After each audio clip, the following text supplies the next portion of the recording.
데살로니가 후서 1장 6절에서 9절 말씀입니다.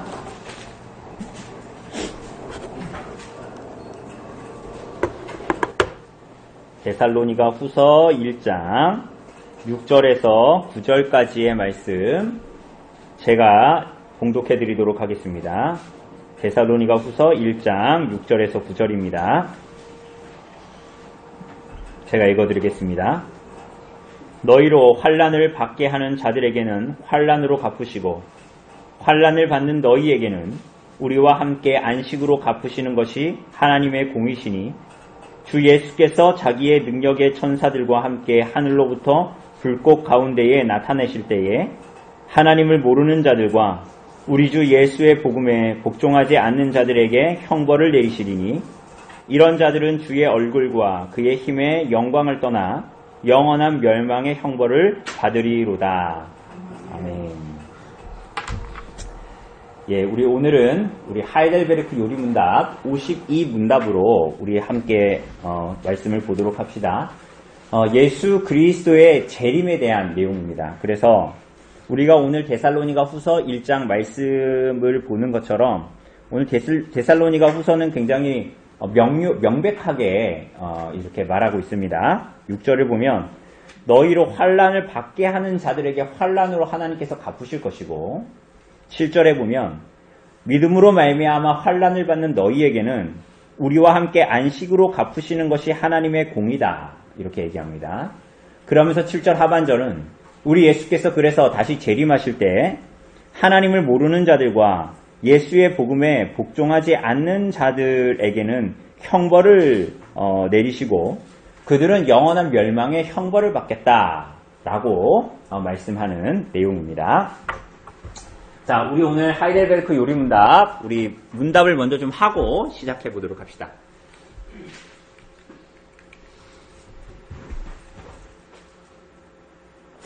네, 우리 문을 하면 답을 해보십시오. 그리스도께서 살아있는 자들과 죽은 자들을 심판하러 오실 것은 당신에게 어떠한 위로를 줍니까? 읽어봅시다. 시작. 내가 어떠한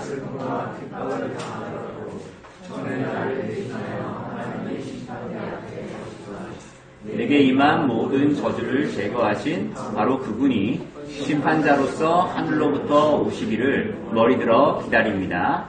그가 그의 모든 원수들, 곧 나의 원수들을 영원한 멸망으로 형벌하실 것이며 나는 그의 택함을 받은 모든 사람들과 함께 하늘의 기쁨과 영광 가운데 그에게로 이끌어 들이실 것입니다. 라고 이야기하고 있습니다. 여러분 2025년 이제 1월 26일인데 여러분 불과 한 달 전이 그 성탄절이었습니다. 크리스마스. 그죠? 근데 크리스마스가 무슨 날이에요? 크리스마스 성탄절이 우리는 무엇을 기념하는 날입니까? 그렇죠. 예수님께서 이 땅에 오신 날, 예수님께서 성육신 하신 날을 기념하는 거예요. 그러니까 사람들은 그날에 뭐 합니까? 선물을 주고받고 연인들끼리 가족끼리 외식도 하고 서로 선물도 주고받고 그런 일을 하죠.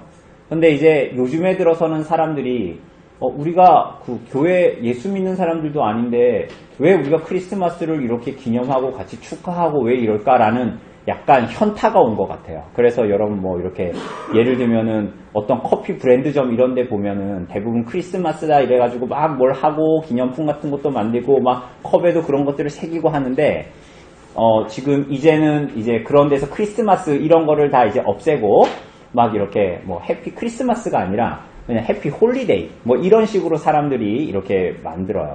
그죠? 근데 이제 어떤 교인들, 어떤 교회 다니는 사람들이 그런 걸 보면서 막 특이한 걸 보는 것처럼 어떻게 크리스마스인데 해피 홀리데이라고 할 수 있어? 뭐 이렇게 생각할 필요는 없습니다. 왜냐하면 이제 세상은 원래 그런 거예요. 그러니까 세상이 예수 그리스도의 오심을 기뻐하지 않는 겁니다. 그러니까 그걸 보면서 대단히 이상하다고 생각하면 안 돼요. 기독교인들이 자꾸 범주를 헷갈립니다. 여러분 교회와 세상은 똑같지 않습니다. 그죠? 맞습니까? 여러분 국교가 기독교라고 해도 이 땅에 있는 국가와 그리스도의 몸된 교회는 등치가 아니에요. 일치할 수가 없습니다. 그죠? 이 세상은 세상의 권세가 이제 물론 그게 하나님의 권세 아래 있고 하나님께서 세상의 권세에 칼을 주신 거긴 하지만 세상과 교회는 엄밀하게 구분돼 있어서 세상 사람들이 무슨 쟤네는 동성애를 한대. 야, 쟤네는 저런 짓을 한대. 라고 해서 그게 마치 교회인 것처럼 생각을 하면 그건 이제 굉장히 오산입니다. 그죠? 범주를 헷갈리지 말아야 된다라는 거예요. 다시 돌아가서 여러분 한 달 전에만 해도 예수 그리스도의 오심을 기념하는 성탄절이었습니다. 그래서 세상 사람들은 요즘에 현타가 와서 우리가 왜 예수님의 오심을 교회 다니는 것도 아닌데 왜 이걸 기념하지? 이렇게 생각을 하는 것 같아요, 이제는. 그렇게 세상은 예수님의 성육신 오심을 기대하지도 않고 바라지도 않고 축하하지도 않아요. 그런데 오늘 우리가 이 하이델베르크 52문답으로 보는 것은 예수께서 크리스마스처럼 아기로 오시지는 않지만 그 예수께서 다시 오신다라는 거예요. 여러분 이거 세상이 원할까요? 안 원할까요? 사실은 관심도 없고 원하지도 않아요. 마치 예수께서 성탄절, 예수께서 말 구유에 이 땅에 성육신, 육신을 입고 오실 때 세상 사람들이 다 원하지도 않고 무관심했던 것처럼 예수의 다시 오심도 예수께서 분명히 다시 오실 것이지만 그것을 원하거나 바라거나 기대하지 않아요. 그죠? 예수의 다시 오심을 두 자로 얘기하면 뭐예요? 두 자로. 그렇죠. 재림이에요. 다시 오신다라는 거예요. 기억하세요. 예수께서 이미 한 번 오시고 우리를 구원하시기 위해서 십자가에 죽으시고 부활 승천하셨습니다. 그런데 그 예수께서 다시 오실 것입니다. 여러분은 예수님의 다시 오심을 기대하고 소망하고 있습니까? 어떤 것 같아요? 우리 오늘 이따가 되게 맛있는 거 먹을 거거든요. 막 잡채도 먹고요, 떡국도 먹고요, 막 동그랑땡도 먹고요, 막 포도도 먹고요, 막 딸기도 먹고요, 막 수제 마들렌도 먹을 거거든요. 막 기대가 되지 않습니까? 어제 막 그래서 잠을 설친 분이 있는지 모르겠어요. 내일 모여가지고 예배드리고 맛있는 거 먹을 건데, 그런데 우리는 별로 그런 것들은 기대하지만 예수님의 다시 오심, 내가 내일 동그랑땡을 못 먹고 떡국을 못 먹더라도 잡채를 못 먹더라도 예수께서 오늘 밤에 예수께서 다시 오셨으면 좋겠다. 내가 투자한 거, 내가 여행 계획한 거 다 본전 못 뽑고 가지 못하더라도 예수께서 오늘 밤이라도 오셨으면 좋겠다라는 것을 그리스도인들조차도 별로 기대하지 않는 것 같아요. 여러분들 가운데에 여러분 옆 사람에게 예수 오심을 기대하십니까? 라고 한번 물어보세요. 그 옆에서 아니요 라고 얘기하는 사람 여기에 아무도 없을 거란 말이에요. 그죠? 그런데 그 눈빛은 뭘 얘기합니까? 오시면 좋고 별로 그렇게 기대하거나 간절히 바라는 눈빛이 아니죠. 옆 사람 눈을 보세요. 그게 간절히 바라는 목소리였나요? 눈빛이었나요? 아니잖아요. 왜 그럴까요? 여러분, 이 땅에서 여러분과 저의 관심이, 그리스도인이라고 부르는 사람들의 관심이 하나님의 뜻과 계획이 우리들 가운데 이루어지는 거. 그래가지고 내가 그 하나님의 뜻이 내 삶에도 이루어지기 위해서 내 삶이 대가와 수고를 지불하면서 순종하는 일에 있기보다는 이 땅에서 우리들의 관심이 내 즐거움과 내 기쁨과 나의 뜻이 이루어지는 것에 있기 때문이에요. 여러분 즐길 것이 너무 많아. 연휴 길죠? 여러분 기대하세요. 추석엔 더 길어요. 왜 긴지 모르겠어요. 부모들 힘들게. 여러분 더 길면 사람들은 뭐 하겠어요? 그래도 설 주간은 그래도 짧아서 국내 여행을 하지만 이제 가을에는 더 기니까 할 수만 있으면 거의 2주에 가까운 시간이니까 연차까지 붙이면 이런 기회는 별로 없으니까 외국에 가야 되겠다. 이 세상에서 오늘날 21세기를 살아가는 그리스도인들, 교회 다니는 사람들, 예수 믿는 사람들은 이 땅에서 누릴 게 너무 많은 거예요. 옛날에 정말로 밀가루가 배급되기 전에는 입에다가 밥 넣기가 어렵고 너무 배고프고 그래서 초기 기독교인들이, 초기 선교사들이 우리나라에 왔을 때는 아이들이 집에서 집에 벽지를 뜯어먹고 있더래요.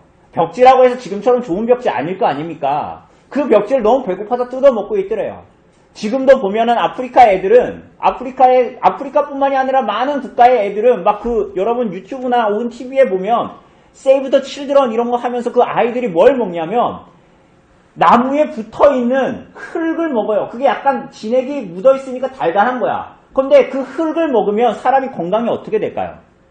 안 좋아지는 걸 아는데 너무 배가 고프니까 우리는 오늘 마들렌도 먹고 떡도 먹고 무슨 잡채도 먹고 배불러서 막 더 먹으라 그러면 목사님 내가 무슨 돼지인지 아세요? 그만 먹으라 하세요. 이렇게 할 건데 오늘날 우리가 지금 살고 있는 이 지구상에 지구 반대편에는 아이들이 먹을 게 없어서 이런 아이들이 저 온유 강류 같은 아이들이 흙을 먹는단 말이에요. 오래 살겠어요? 금방 죽겠죠? 고통스러워하면서. 오늘날 한국을 살고 있는 오늘 우리가 지금 살고 있는 우리의 삶은 중내산해하고 내가 월급이 적내하지만 흙을 뜯어먹진 않잖아요. 오늘날의 그리스도인들은 세계관이 너무 좁아요. 나만 알고 내가 받는 연봉에만 집중하고 내가 하는 투자만 잘해서 내가 잘 살기를 바라는 거죠. 여러분, 이 땅에서 나의 뜻과 계획이 이루어지기를 원해요. 여러분, 이 세상에 즐길 게 너무 많고 좋은 게 너무 많고 옆집에 아이들이 외국 여행 가니까 우리 애들도 외국 여행 가야 되는 거예요. 시집가고 장가가고 먹고 마시며 즐기는 일에 열중하기 때문에 하나님의 뜻과 계획이 이루어지길 원하지 않아. 그걸 달리 얘기하면 뭐예요? 예수께서 재림하신다고 말씀하셨는데 예수께서 재림하시는 걸 별로 원하지 않아. 내 마음에 그게 원함이 한 번도 없어. 기도할 때도 예수께서 빨리 오셨으면 좋겠어요. 이런 마음이 없어요. 교회와 그리스도인들이 오늘날 많은 사람들이 그리스도의 재림을 원하지 않아요.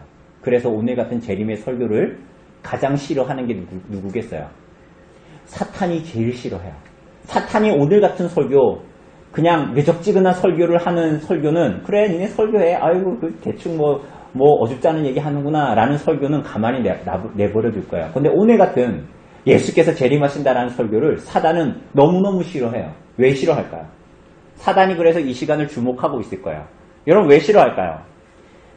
예수 믿는 사람들이 예수님의 다시 오심에 대해서 무관심하고 기대하지 않는 것은 믿는다고 하는 사람들과 그 교회의 신앙에 엄청나게 악 영향을 끼치게 되기 때문에 성도들이 교회가 예수 그리스도의 재림을 안다라는 것을 극히 싫어하는 거예요. 누가? 사단이. 여러분 예수님이 무엇 때문에 다시 오실까요? 그러면 여러분 오늘 우리가 읽은 본문도 그렇고 오늘 사도신경의 내용도 그렇고 하이델베르크 52문답도 그렇고 예수님이 왜 다시 오신대요? 예수님이 왜 다시 오신대요? 예수님이 심판하기 위해서 오십니다. 예수님은 심판하기 위해서 오십니다. 예수님은 세상을 심판하기 위해서 이 세상에 다시 오실 것인데 그것을 기대하지도 않고 무관심하니 이 땅을 살아갈 때 어떻게 돼요? 심판이 있다고 생각하지 않는 삶을 살아가요. 자, 여러분 잘 보세요.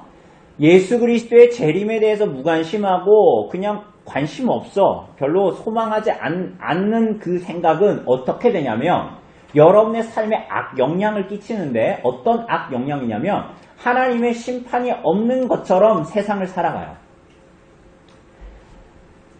물론 종교적으로 교리적으로 하이델베르크 52문답이 말하는 것처럼 교리적으로는 알고 있어요. 우리가 매 예배 때마다 사도신경에서 산자와 죽은 자를 심판하기 위해서 오신다라는 거 알고 있다고요. 옆 사람에게 예수님이 다시 오실까요? 라고 물어본다면 아까 물어봤잖아요. 누구도 아니요 라고 말할 사람 아무도 없어요. 그러나 실천적으로 실제로는 예수님이 심판하러 다시 오신다라는 것을 정말 믿지는 않아요. 실천적으로는 말이에요. 그 증거가 뭡니까? 내가 예수님의 다시 오심을 기대한다면 하나님의 뜻이 무엇이고 하나님의 뜻에 대해서 순종하는 삶을 살려고 길을 쓸 겁니다. 그렇죠? 하나님의 뜻이 기록된 성경을 읽으려고 해요. 왜 읽으려고 할까요? 재밌으니까가 아니에요. 하나님의 뜻을 알기 위해서, 하나님의 교훈대로 살고 싶어서 그렇게 할 겁니다. 그런데 마치 오늘날 많은 그리스도인들은 교리적으로는 그걸 알지만 실천적으로는 무신론자와 같이 예수님의 재림을 기대하지 않는 삶을 살아가요. 그래서 마치 세상 사람들처럼 마치 삶의 모습들을 보면 세상 사람들은 대부분 그냥 죽으면 끝이라고 생각하거든요. 그죠? 죽으면 끝이고 그 이후에는 모른다고 생각을 해요. 그러니까 어떻게 해야 돼요? 노세 언제 놀아야 돼요? 젊어서 놀아요. 늙으면은 놀아요, 못 놀아요? 못 노니까. 그게 뭐예요? 죽은 후에는 아무것도 없고 내가 있는 이 땅에서 잘 먹고 잘 살고 즐기자라는 거잖아요. 마치 그리스도인들이 마치 그러한 멘탈리티로 인생을 살아가는 거예요. 그러니 하나님의 드러내신 뜻, 하나님의 계명이 대체 뭘 얘기하는 거지? 하나님의 뜻이 뭐지? 오늘 데살로니가 후서에는 하나님의 그리스도의 복음에 순종치 않고 하나님의 뜻대로 살지 않는 자들에게 형벌을 내리신다고 얘기했는데, 영원한 심판을 주신다고 얘기했는데 그걸 믿지 않아. 그러니까 별로 삶에서 그거에 집중하면서 삶을 살지 않는 거야. 만약에 우리가 예수 그리스도의 재림을 정말로 믿는다면 계명에 순종하는 삶을 고민하고 관심을 가지고 대가와 수고를 지불하는 삶을 살아가겠죠. 자, 그러면 누가 예수님의 재림을, 누가 예수님의 다시 오심을 정말 가장 소망할까요? 누가 그러면은 예수님의 오심을 소망하면서 살아갈까요? 네.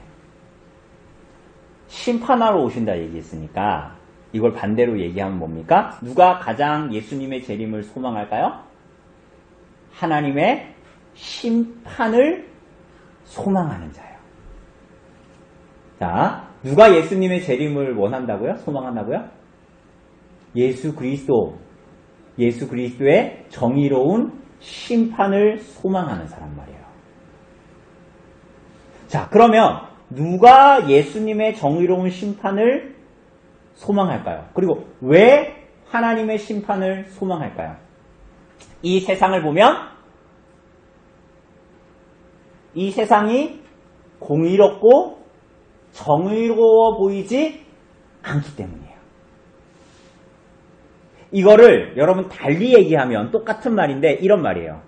하나님이 창조하신 세상이 하나님의 영광을 드러내지 않는 걸 보면 고통스러운 거예요. 자, 다시 여러분, 왜 정의로운 심판을 소망할까요? 예수 그리스도의 정의로운 심판을 소망할까요? 이 세상이 정의롭지 않기 때문이에요. 이 말을 똑같은 말로 전환을 하면 무슨 얘기냐면 하나님이 창조하신 이 세상에 하나님의 영광이, 달리 얘기하면 하나님의 어떠하심이, 하나님의 선하심이, 하나님의 거룩하심이, 하나님의 공의로우심이 드러나지 않는 것 때문에 고통스러워해요. 누가 그렇게 고통스러워할까요? 예수 그리스도를 믿는 자들이 고통스러워하는 거예요. 여러분, 하나님께서 이 세상이 잘 유지될 수 있도록 하기 위해서 하나님은 이 세상에 법과 질서를 허락하셨습니다. 그런데 그 법과 질서와 그 재판이 완전 무결하지 않고 무흠하지가 않아요. 여러분 그렇게 생각하세요? 이 세상의 어떤 법적인 판결이 완전하지가 않아요. 완전 공의롭지가 않아요. 그러니까 어느 정도 제한적으로 공의로운 거예요. 왜 그럴까요? 여러분 법은, 판사는 그 사람의 내적 동기를 물어봅니까? 아니면 외적으로 그 사람이 한 행위에 대해서 처벌합니까? 1번이에요? 2번이에요? 2번이잖아요. 그 사람이 어떤 한 행위를 가지고 그 사람을 판단하죠. 그 사람의 숨은 동기까지 알 수 있습니까? 없습니까? 없어요. 그래서 세상의 재판은 완전히 공의롭지가 않아요. 제한적으로 공의로워. 왜? 그 사람의 외적인 행위만을 판단하기 때문에 그런 거예요. 더군다나 이 세상의 법과 재판은 돈을 가진 사람과 힘을 가진 사람들에게 유리해요. 여러분 그렇게 생각하세요? 아닌 것 같아요? 여러분 그 알바하다가 일하다가 거기에 문제가 생겨가지고 여러분 뭐 지방노동청 이런 데 가보셨습니까? 저도 한 번의 경험이지만 알바하다가 저기 정동진에 배 있잖아요. 거기서 나 알바생이었는데 마지막 달에 그 월급도 얼마 주지도 않으면서 100만 원을 마지막 달 100만 원을 안 주고 60만 원만 주는 거예요. 40만 원을 안 주는 거예요. 그 참 너무 쪼잔하죠. 40만 원을 안 주는 거예요. 알바생을. 직원도 아니고. 그래서 제가 지방노동청에 가서 그 신고를 하고 막 그랬어요. 나중에 어떻게 된 줄 아세요? 20만 원만 받았어요. 그리고 지방노동청에서 뭐라고 얘기하냐면 너는 학생인데 쟤네 다 안 줄 거다. 그런데 쟤네가 합의를 하잔다. 20만 원만 받고 떨어지랜다. 근데 니네 학교 가야 되지 않냐. 그러니까 쟤네가 막 이렇게 막 여러 가지 이런 걸 하면은 막 변호사도 사야 되고 복잡해진다. 그러니까 어떻게 하라는 거야? 20만 원만 받고 떨어지라고. 여러분 이것은 제가 개인이 겪은 경험이지만 이 세상의 많은 상황들이 대부분 그래요. 이 세상은 힘을 가지고 있는 사람이, 돈을 가지고 있는 사람이 더 우위에 있죠. 이건 뭐 우리가 새삼스럽지가 않습니다. 여러분 그래서 어떤 쟁의가 붙을 때, 어떤 재판이 붙을 때 돈을 많이 가진 사람이 더 많은 돈을 주고 변호사를 산 사람이 이길 확률이 훨씬 높죠. 그죠? 그래서 우리가 흔히 김뭐장 이런 데를 막 변호사를 샀다 하면 포기하죠. 왜? 거기엔 다 서로 연줄이 있고 막 돈으로 처발해가지고 뭐 이기는 그런 게 너무 뻔하고 난 질게 뻔하다는 게 막 보여지니까요. 여러분 더군다나 법을 다루는 검사나 판사가 그 법의 처벌을 받아가지고 감옥에 가는 일은 매우 드물어요. 어떻게 생각하세요? 정말 그런 것 같아요? 왜 그런 것 같습니까? 검사나 판사나 법을 다루는 사람들이 사실은 감옥에 가는 일은 좀 드물죠. 왜 드물까요? 그 사람들이 법을 아주 잘 지키는 도덕적이고 윤리적인 사람들이라서 그럴까요? 물론 그런 사람들도 있겠죠. 그러나 많은 사람들은 그 사람들이 법을 다루는 사람들이기 때문에 어때요? 법의 빈틈을 아주 잘 알고 법을 이용해서 법망을 빠져나가고 궤변을 늘어놓기 십상이죠. 그렇죠? 여러분 제가 지금 이 세상의 정의와 공의에 대해서 얘기를 하는 거예요. 지금 여러분 요즘에 내란으로 인해서 국회에서 여러 청문회가 열리고 증인으로 채택된 사람들이 나오죠. 여러분들 가운데에 만약에 거기에 증인으로 나가면 여러분 마음이 어떻겠어요? 마음이 난 말하면 되지 이런 마음일까요? 아니면 두근반 세근반 할까요? 두근반 세근반 하겠죠. 말도 막 떨리고 막 그럴 거 아닙니까? 그런데 청문회에 나가는 증인의 요즘에 심심치 않게 보는 사람들이 있어요. 그 사람들이 나와가지고 증인 선서를 해야 하네요. 증인 선서를 원래 하는 게 맞아요, 안 맞아요? 맞죠. 그러니까 대부분 우리 같은 사람들이 끌려나가면 뭐 할까요? 증인 선서 하십시오. 그러면 증인 선서 할게요.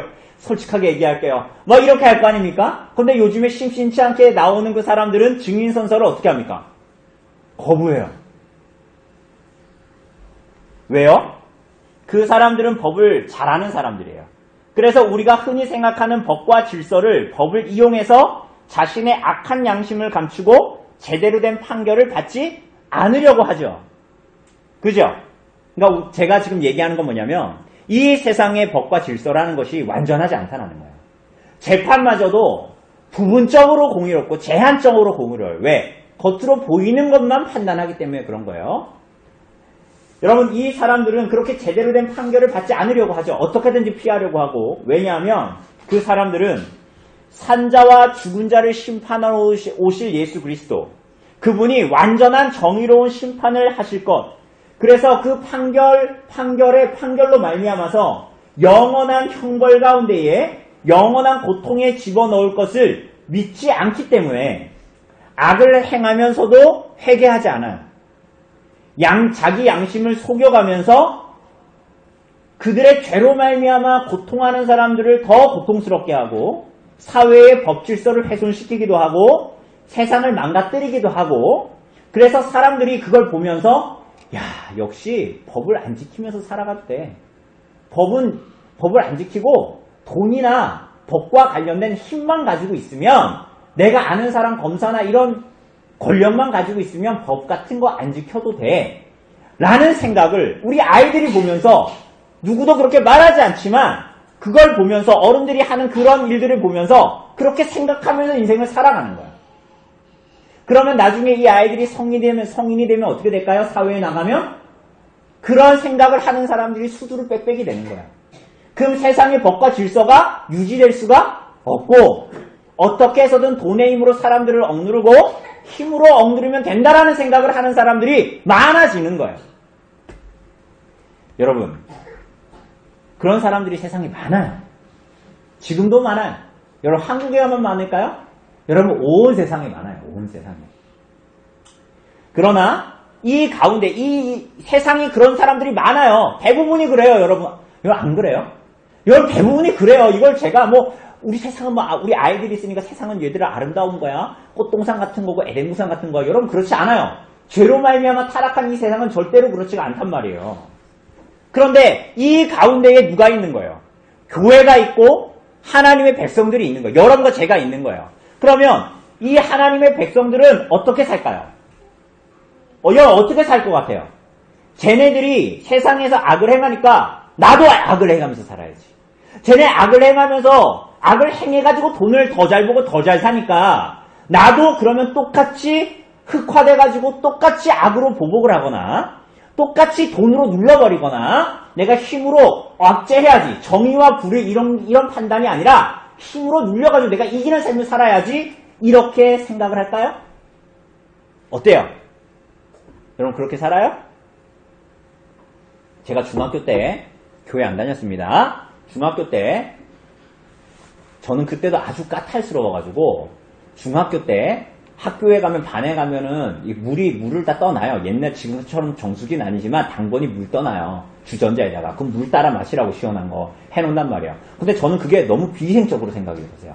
그래서 제가 어떻게 했냐면 항상 물을 보온병에 우리 어머니가 보온병에다가 아주 차가운 보리차를 이렇게 해주셔서 맨날 이렇게 주셨단 말이에요. 가방에 항상 넣어갖고 다녔어요.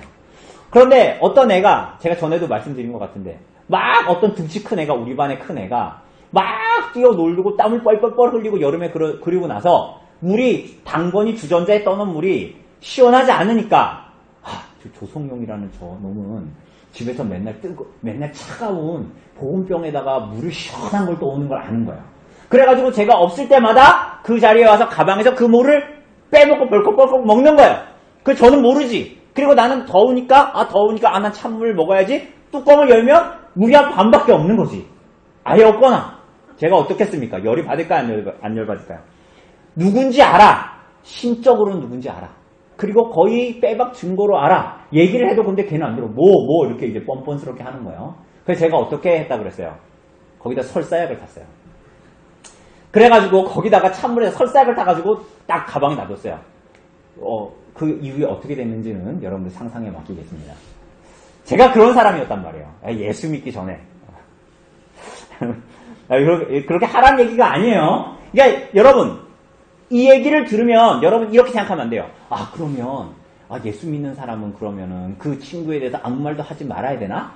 그게 아니에요. 정당한 절차에 거쳐서 선생님한테 얘기를 하든가 HR 시간에 학급 회의 시간에 정당하게 얘기를 해서 그렇게 해야 되겠죠. 그러나 정당한 그 일들을 거쳐도 그 친구는 저보다 힘이 세고 등치가 크기 때문에 그거 듣지도 않을 거란 말이에요. 여러분 세상에는 이렇게 억울한 일 투성이에요. 다들 그런 억울한 일을 안 당하려고 돈을 가지려고 하고 힘을 가지려고 하는 거예요. 그리고 그런 거 가진 사람들을 내 친한 옆에 두려고 친구로 두려고 하는 거예요. 그렇지만 대부분의 사람들은 힘도 없고 돈도 없고 백도 없는 사람들이란 말이에요. 여러분 그리스도인들은 어떻게 해야 될까요? 이 악한 세상에서 그리스도인들은 어떻게 살아야 합니까? 쟤네들이 법과 질서를 어긴다고 해서 나도 흑화돼가지고 같이 악을 행하는 자로 살아갈 수 있을까요? 그렇게 할 수 없지요. 그래서 이 땅에서 그리스도인들은 어떤 일을 당해요? 보세요. 어떤 일을 당해요? 내가 어떠한 슬픔과 무엇을 당하더라도 핍박을 당하더라도 여러분 여기서 핍박이라는 단어를 달리 번역하면 억울함이에요. 내가 이 땅에 살아가는데, 이 세상에 살아가는데 범죄하여 타락한 세상에 살아가고 불의를 행하기에 서슴치 않아 하는 사람들 가운데 살아가는데, 이 땅에서 그래서 하나님의 백성들은 그럼에도 불구하고 하나님의 뜻과 교훈에 의해서 살아가려고 하니 무슨 일이 벌어져요? 슬픔과 억울한 일들이 벌어진다는 거예요. 여러분, 그래서 성도님들 그런 얘기 하잖아요. 나는 저 사람은 법을 계속 어기는데, 나는 법을 지키려고 이렇게 하는데 쟤는 법을 계속 어겨가지고 그렇게 살아. 근데 나는 법을 지키려고 하니까 더 손해를 봐. 여러분, 그리스도인들은 그렇게 살아간단 말이에요. 그래서 이 땅에서 무엇을 당해요? 슬픔과 무엇을 당해요? 억울함을 당하는 거야. 억울함을. 그런데 사랑하는 여러분, 이 땅에 있는 그리스도인들은 그리스도를 믿고 그분의 뜻과 교훈을 따르기에 슬픔과 억울한 일을 당할 수가 있는데, 구주 예수께서 다시 오시는 날 완전한 심판을 하실 거예요. 주의 재림이 모든 사람들에게, 슬픔과 억울함을 당하는 사람들에게 그래서 위안이 될 겁니다. 자, 여러분, 이거 혹시나 오해할까봐 말씀을 드리는 거예요. 슬픔과 억울한 일을 당한다라고 얘기할 때 내 개인적인, 나는 나는 안 괴롭혔는데 쟤는 왜 이렇게 날 괴롭힐까? 그런 수준의 얘기가 아니라, 제가 악을 행함에도 불구하고, 저 사람들이 나를 향해서 악을 행함에도 불구하고 나는 정당하게 하나님의 뜻과 교훈에 의해서 살아가려고 했는데 그것이 막 어그러지고 그게 인정되지 않고, 이런 류의 하나님의 뜻을 행하는 일에 대해서 그게 받아들여지지 않고 오히려 악한 자들이 악으로 하나님의 뜻을 행하는 것을 자꾸만 억누르려고 하는 데에서 오는 슬픔과 억울함이에요. 그죠? 그래서 이렇게 신앙을 지키면서 이 땅에서 신앙 때문에 몸부림을 치며 씨름을 하며 살아가는 사람들, 세상의 눈으로 보자면 슬프고 억울한 자들에게 한없는 위로가 되는 거예요. 언제? 예수 그리스도가 다시 오시는 날. 그러니까 반대로 얘기한 거예요. 하나님의 뜻을 별로 생각하지도 않고 하나님의 뜻대로 살아야지 이런 걸 생각하지도 않는 사람은 예수께서 다시 오시는 날을 별로 기대하지 않겠죠. 그러나 하나님의 뜻대로 살아가기 때문에 내가 대가와 수고를, 세상 사람들은 대가와 수고를 안 지불해도 되는데 내가 하나님의 뜻대로 살아가기 때문에 대가와 수고를 지불하는 자들은 매일 밤마다 뭘 원해요? 주님께서 내가 오늘 자는 동안 예수께서 다시 오셨으면 좋겠다. 그게 유일한 소망이지.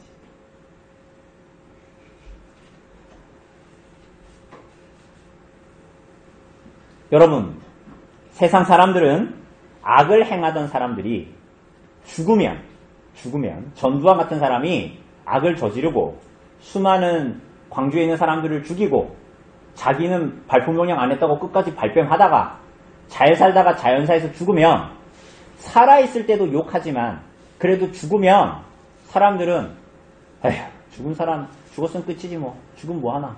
그래서 어떤 범죄자가 있으면 그 사람이 자살을 하거나 그러면 어떻게 돼요? 그냥 공소시효가 끝나버리는 거잖아요. 그죠?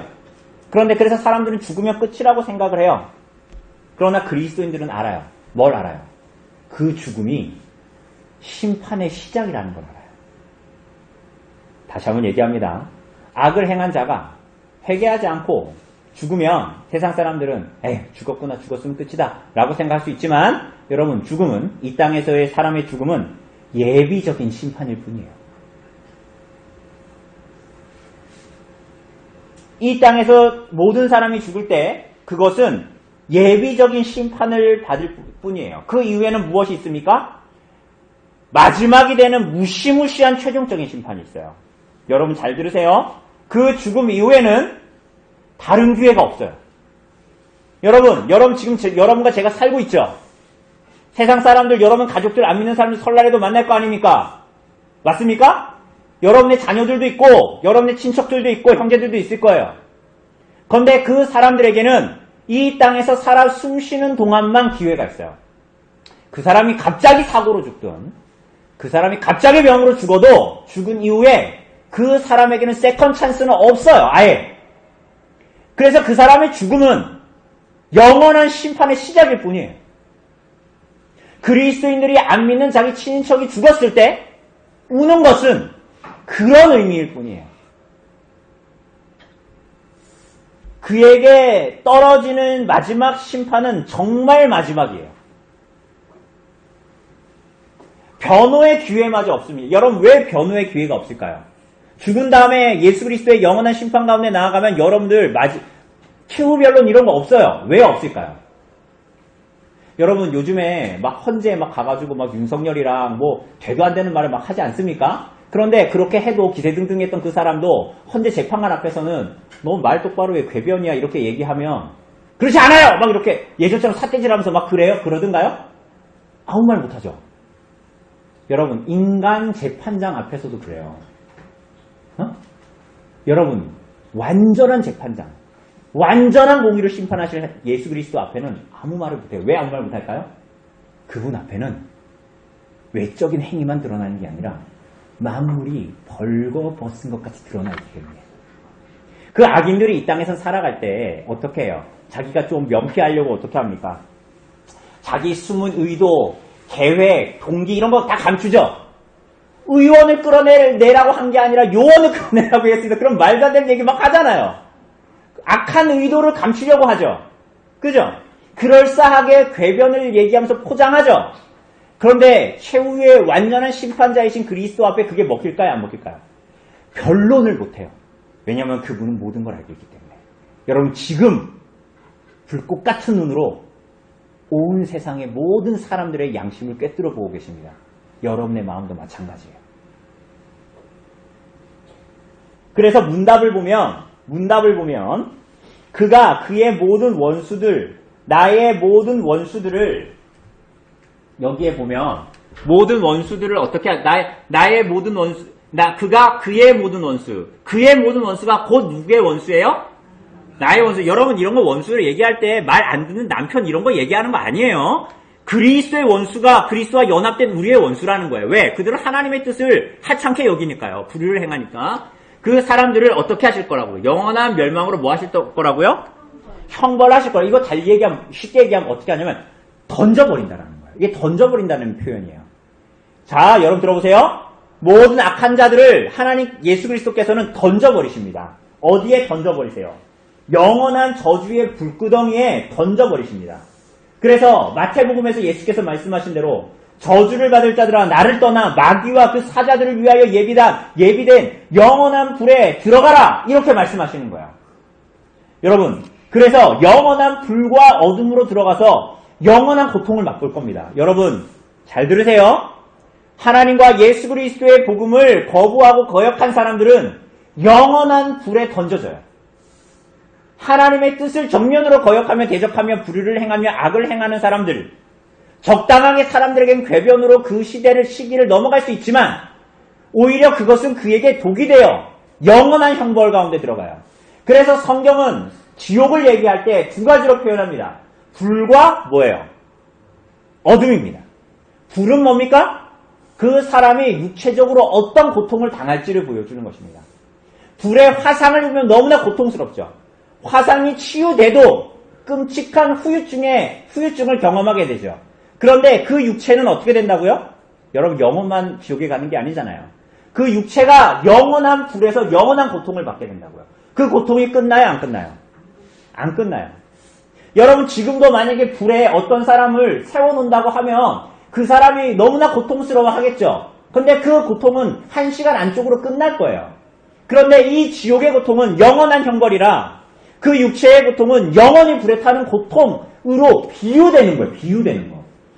우리가 생각만 해도 비유를 너무나 고통스럽게 여긴다면 그게 정말로 리얼한 형벌이라면 그것이 또한 영원한 형벌이라면 그 고통을 우리가 어떻게 예상할 수 있을까요? 지옥의 고통을 또 하나로 표현하는 건 뭡니까? 어두움이에요. 어둠이 뭐예요? 그 영혼이 당할 고통이에요. 여러분 육체적 고통 못지않게 고통스러운 것이 그의 심리적, 정서적 고통이잖아요. 우울증에 걸리거나 조울증에 걸리거나 정신에 착란이 오거나 공황이 오면 어찌할 바를 모르죠. 그죠? 차라리 어쩌면 죽었으면 좋겠다라는 생각이 들 때도 있죠. 그런데 그것과 비교할 수 없는 그의 영혼이 완전한 어둠에 빠져버리는 그런 고통, 그런 공포를 경험하는데 죽고 싶어도 죽을 수 없는, 때로는 육체적인 고통과 정서적인 고통을 당하면 사람들이 자살하기도 해요. 차라리 죽는 게 낫지. 그런데 이 영원한 형벌은 죽을 수도 없는 영원한 형벌이에요. 죽지 못하는 형벌이에요.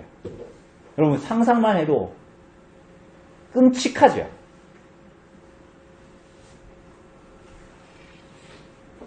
예수 그리스도는 예수 그리스도의 원수를, 그리고 하나님께서 주신 모든 은혜로운 이 땅에서의 기회를 발로 차버린 모든 예수 그리스도의 원수들을, 그 악과 악을 행한 모든 사람들을 던져버릴 것입니다. 영원한 지옥에. 동시에 예수 그리스도를 구주로 믿는 모든 사람들, 그래서 이 악한 세상에 하나님의 뜻과 교훈에 의해서 살아가려고 대가와 수고를 지불하며 몸부림을 치는 사람들은 어떻게 하실 것입니까? 이끄실 것입니다. 악인들은 던져버리시고 하나님의 백성들은 이끄실 것입니다. 어디로 이끄세요?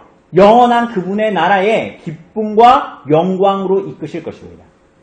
자기를 부인하고 자기를 희생하고 자기 십자가를 지고 그리스도를 이 땅에서 따른 모든 사람들, 슬픔과 억울한 가운데에 있었지만 내가 세상처럼 흑화되지 않고 자기를 부인하고 자기 십자가를 지고 자기를 희생하며 대가와 수고를 지불한 사람들, 이 세상에서 악이 강해 보이고 주먹을 쓰는 게 훨씬 강해 보이고 악이 승리하는 것 같은 세상에서, 그러나 마침내 하나님께서 영원한 심판으로 공의롭게 행하실 것을 기대하는 모든 믿는 사람들은 주인의 즐거움에 참여하고 어린 양의 혼인잔치에 참여하게 될 거예요.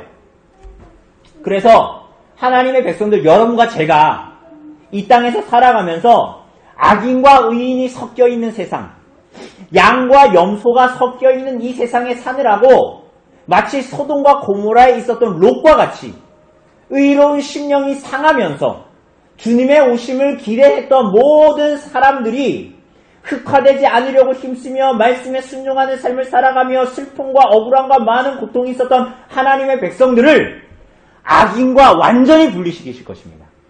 염소와 완전히 분리시키실 거예요.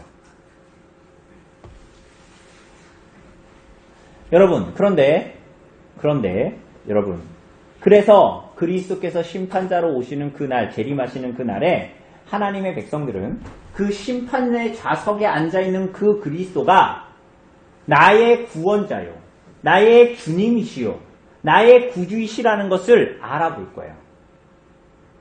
예수께서 재림하셔서 심판하실 때 악인들은 그걸 보면서 두려워 떨겠죠. 그죠? 우리가 흔히 아주 무서우면 오줌을 싼다 그러잖아요.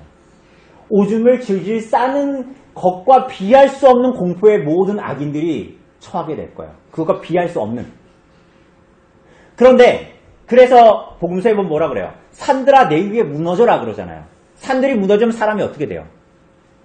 죽잖아요. 그런데 그 악인들이 어떤 공포를 느끼는 거예요? 차라리 산들이 나한테 무너지는 게 차라리 낫겠다라는 공포를 느끼는 거예요. 그런데 하나님의 백성들은 예수께서 재림하실 때 이 사람들처럼 공포에 떠는 게 아니에요. 그분을 보자마자 내가 평생 만나 뵙고 싶었던 그 주님, 나의 구주, 그분이 나의 구주시군, 그분이 지금 오셨다 라는 것을 알아볼 것입니다. 그런데 여러분 기억하세요. 그들이 갑자기 그 시간에 그곳에서 갑자기 그분을 보고 깨닫게 되는 것이 아닐 거예요. 이게 무슨 얘기냐면 이 땅에서 그들이 예수 그리스도를 믿고 따랐기 때문에 그들이 그날 그분을 구주로 보게 되고 그분의 긍휼과 자비 앞에, 그분 앞에 나아갈 거예요. 그러면 그들은 이 땅에서 살아갈 때 어떻게 살아갔단 말입니까? 이 하나님의 백성들은 은혜로 그분을 신뢰하는 법을 이 땅에서 배워서 그리스도의 십자가로 말미암아 내가 지은 모든 죄의 용서함을 받는 인생을 살아가게 될 겁니다. 그래서 이 땅에서 성령님은 그 하나님의 백성들로 하여금 자기의 죄를 알게 하십니다. 이 땅에서. 그런데 이 하나님의 백성들은 이 땅에서 살아가면서 무슨 생각을 하냐면 이런 생각을 해요. 하나님의 죄가 나는 죄사함을 받았으니까 난 이제 괜찮아. 이런 생각을 하지 않고, 여러분 잘 들으세요. 구원받은 사람들은, 예수를 구주로 정말 믿는 사람들은 내가 죄사함을 받았다는 걸 알지만 동시에 무슨 생각을 하냐면 내가 내 죄로 말미암아 하나님께서 심판 자리에서 나를 영원한 지옥에 던져버려도 나는 할 말이 없다라는 의식을 갖게 됩니다. 그게 성령께서 그리스도를 구주, 그분께서 나의 죄를 위해서 십자가에 달려 죽으셨다는 것을 믿는 사람들이 받게 되는 그의 자아에 대한 이해가 그런 방식이에요.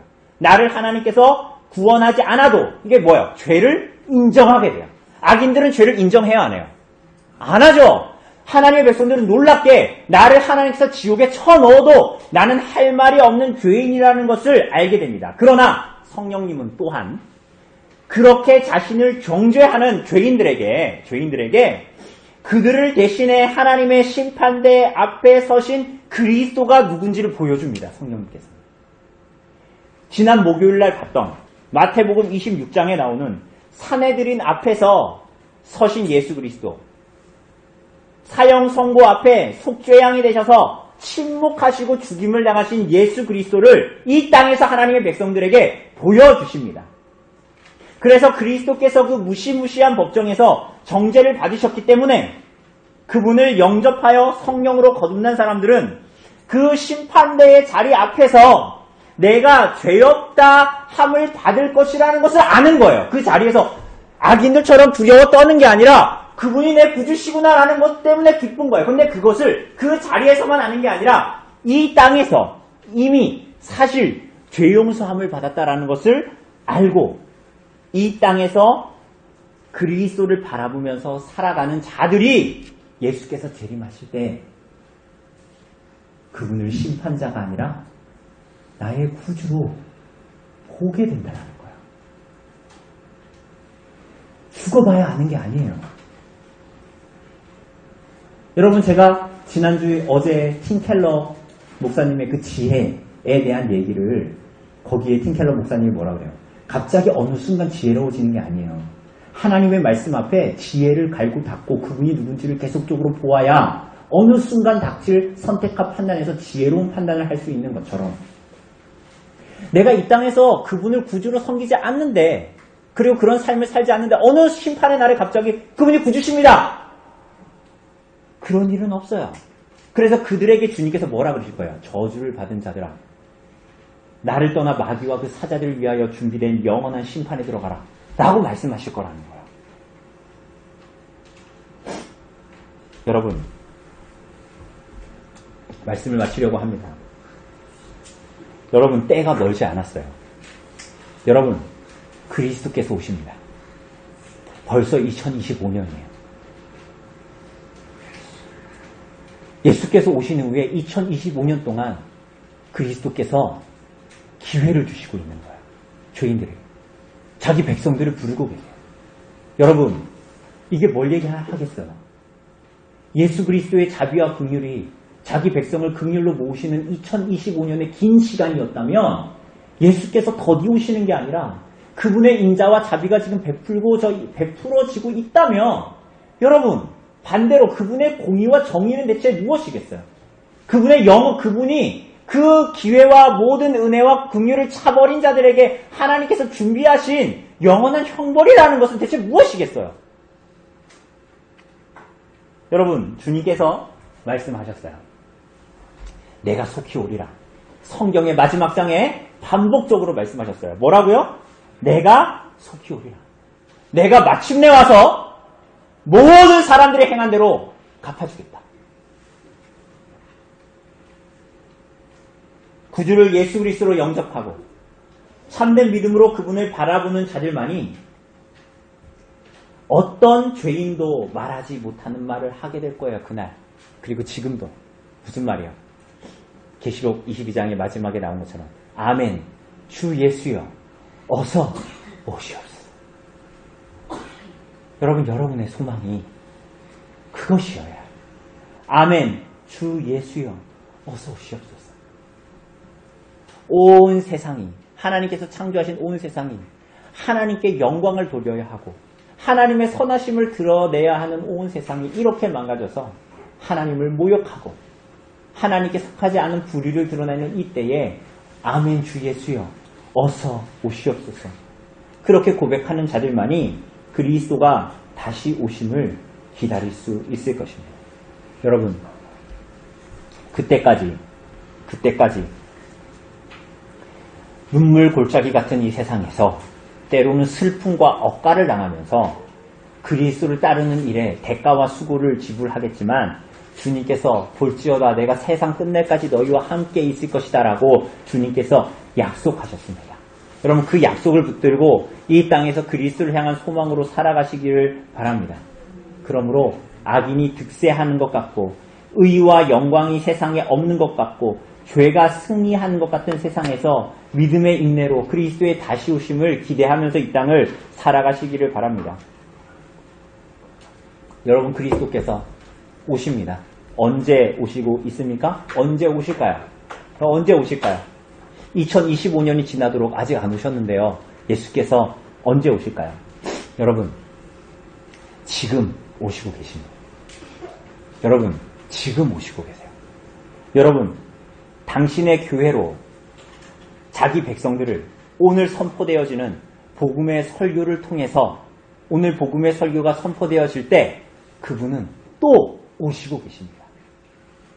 우리가 복음을 전할수록 그분의 복음의 전파를 통해서 그분은 지금 오고 계십니다. 세상에서 일어나는 여러 사건들을 우리가 뉴스를 통해서 볼 때 그분은 오고 계십니다. 난리와 난리의 소문이 일어날 때 전쟁과 전쟁이 그치지 않는 지금 그 뉴스들이 우리 가운데에 들려질 때 주님은 오고 계십니다. 여러분 기억하세요? 뉴스를 보면 사람들의 마음이 사랑이 식어지는 것 같고 서로를 향해서 잔인해지는 것 같죠. 사람들의 마음에 사랑이 식어지고 불의가 세상에 가득 차는 것 같고 양심이 굳은 사람들이 세상에 더 많아지는 것 같을 이때 예수께서 한 걸음 더 오고 계십니다. 그 세상에서 양심이 굳고 불의를 행하는 악을 행하는 사람들이 세상에 더 많아져서 하나님의 뜻을 따르며 그리스도의 교훈에 의해서 살아가려고 하는 그리스도인들의 삶에 슬픔과 고뇌와 억울한 일들이 더 많아질수록 그리스도는 오고 계십니다.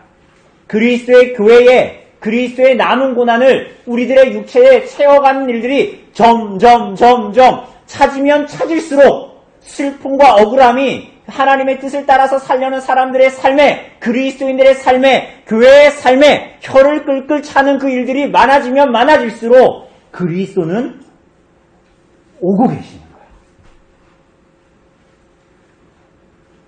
마침내 오셔서 모든 성도들의 신원을 갚아주시고 여러분들이 행한 대로 상을 주실 것입니다. 그리스도께서 오고 계십니다. 마라나타 주 예수여 어서 오시옵소서라는 그 고백이 여러분의 직장에서, 여러분의 가정에서, 여러분이 안 믿는 여러분의 이 설날에 만날 가족들, 친지들, 친구들, 직장에서, 가정에서 만날 때 마라나타 우리 주 예수여 어서 오시옵소서 라는 그 소망이 끊이지 않고 그것을 바라기 때문에 억울함과 슬픔 속에서도 예수 그리스도를 증거하는, 왜? 뭐 때문에? 이 복음의 증거로 예수께서 오늘 마침내 한 발짝 더 그분의 날이 다가오는 것을 소망하기 때문에 복음을 증거하는 그 일로 내가 슬픔과 억울함을 당하지만 그러나 그 일을 놓치지 않고 대가와 수고를 지불하며 남은 고난을 우리의 육체에 치우면서 인생을 살아가는 하나님의 백성들, 그렇게 그리스도의 재림을 사모하는 백성들로 이 땅을 살아갈 수 있기를 간절히 바랍니다.